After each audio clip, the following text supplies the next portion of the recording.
Muchas veces nos preguntamos, ¿qué hace que una historia funcione? Quizás no haya una respuesta real a esta pregunta, pero lo que la mayoría de los manuales de guión dirían es el conflicto. Funciona como un movilizador de la acción en la historia y ordena su desarrollo. Le otorga un sentido teleológico a la narración, dándonos la impresión de que todo lleva a un final, a pesar de que esto muchas veces se lleve grandes detalles por delante. El conflicto es lo que rige gran parte de nuestra experiencia cotidiana y observarlo en una película nos produce un efecto de identificación elevado. Es la piedra angular del relato clásico y podemos encontrarlo en casi todas las películas de la industria cinematográfica mundial. Entonces, ¿de qué está hecho y cómo se construye un conflicto narrativo? Antes de continuar, te recuerdo que, si te interesan estos videos, puedes suscribirte al canal y cliquear en la campanita para enterarte cuando subo nuevo contenido. Hay muchas maneras de encarar la utilización de un conflicto en el cine. En la forma clásica está presente cuando hay dos fuerzas igualmente opuestas e irreconciliables. Primero, tenemos que vernos frente a la oposición de dos entidades que se contraponen. El caso más literal es el de Star Wars, donde estas fuerzas son literalmente una fuerza oscura y una luminosa.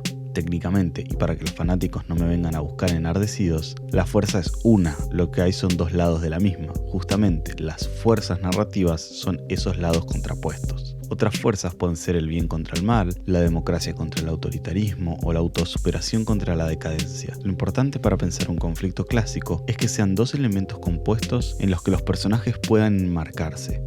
Las fuerzas no son dos personajes, sino dos estructuras que los personajes encarnan y de las que pueden intercambiarse. Los otros dos elementos centrales de esta ecuación son, por un lado, que deben ser igualmente opuestas. Para que pase de ser una situación conflictiva a ser un conflicto clásico, es necesario que ambas fuerzas manejen el mismo nivel de poder. Un hombre contra una nave espacial capaz de destruir planetas no es un conflicto, él es absolutamente insignificante, a menos claro que tenga los planos y la habilidad para destruirla. En ese caso, las fuerzas se equilibran y se hacen igualmente opuestas. Por otro lado, deben ser irreconciliables. Si alguna de las fuerzas tuviera la capacidad de decir no quiero enfrentarme, me rindo, y no tuviera ninguna repercusión en su vida, entonces no habría conflicto. Para que el conflicto opere en el espectador a través de la ansiedad, es necesario que sea de vida o muerte, o al menos que ninguno de los personajes pueda eludirlo sin pagar un precio imposible de afrontar. ¿Podía Neo tomar la otra pastilla aún con la noción de que todo lo que conocía como realidad era una mentira? De esta manera podemos encontrar dos tipos de orígenes del conflicto y tres zonas de acción, dándonos 6 tipos distintos. Puede ser interno o externo y puede ser personal, interpersonal o extrapersonal. Repasémoslos. Personal interno sería aquel que refiere a dos fuerzas opuestas e irreconciliables que operen en la psiquis del personaje, como el caso de La mujer sin cabeza. En esta obra el personaje protagónico pivotea entre las fuerzas de hacer lo debido e investigar si realmente mató a alguien, o la fuerza de hacer como si nada pasara y continuar con su vida.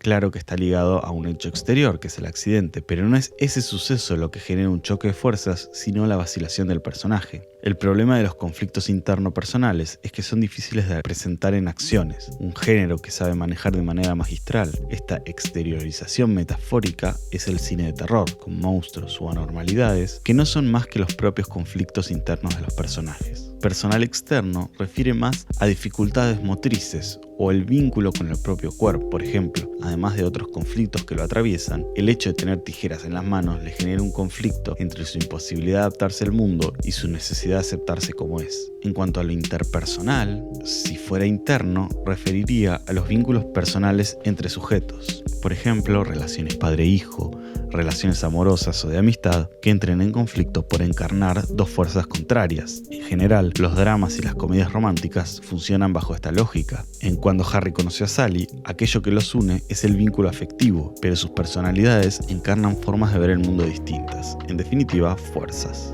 Por otro lado, el conflicto interpersonal externo refiere a un choque de fuerzas entre dos sujetos en particular, pero que aquello que los coloca en esa posición no refiere a la relación personal entre ellos. Indiana Jones y Belloc, en Los cazadores del arca perdida, se odian y entran en conflicto por la búsqueda del arca, pero no hay un lazo sentimental o personal que los una más allá de su rivalidad histórica. Por último, el conflicto extrapersonales son aquellos que involucran a los personajes con algo más grande que otro sujeto. Pueden ser internos en cuanto al personaje con una institución, como en La Terminal, donde los conflictos internacionales y la burocracia se desencadenan con el personaje principal, o también externos, cuando el protagonista se enfrenta a las fuerzas de la naturaleza, como en del mismo actor, El náufrago. Todos estos ejemplos nos sirven para identificar tipos de conflicto, pero lo más probable es que en las películas haya al menos 2 o 3 de ellos presentes. McClane tiene un conflicto principal con quienes secuestran en Nakatomi Plaza, que es de índole interpersonal externa, pero a su vez maneja un conflicto interpersonal interno con su reciente ex esposa, conflictos personales internos con su inseguridad y trabas emocionales, o personales externos, tanto con su miedo a las alturas como los cortes que tienen los pies en determinado momento de la película, además del extrapersonal interno con la burocracia policial en otros momentos. Las grandes películas suelen manejar muchos e incluso algunos más importantes que otros en determinadas secuencias narrativas. Más allá de esto,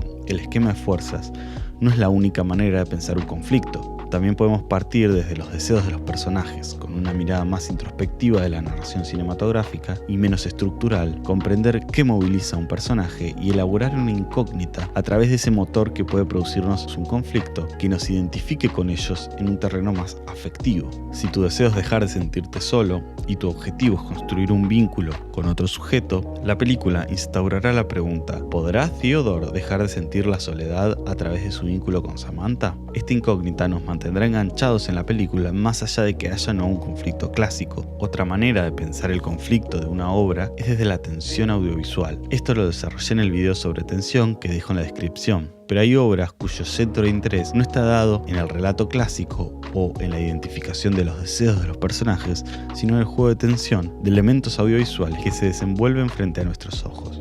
Por ejemplo, la reciente Pienso en el final, cuyo eje central de la narración no es lo mencionado anteriormente, sino la tensión que genera entre los regímenes actorales, la puesta de cuadro, el diseño sonoro y lumínico o su juego con la dirección de arte. Para terminar, hay que decir que el conflicto es una herramienta muy útil para movilizar la identificación, curiosidad y atención del espectador, no la única, no necesariamente la mejor, pero sí la más popular. El conflicto es una estructura, una columna en la que se sostiene el relato, pero lo más importante no es tanto qué tan bien desarrollado está esa organización, sino con qué mundo se llena la historia que se cuenta.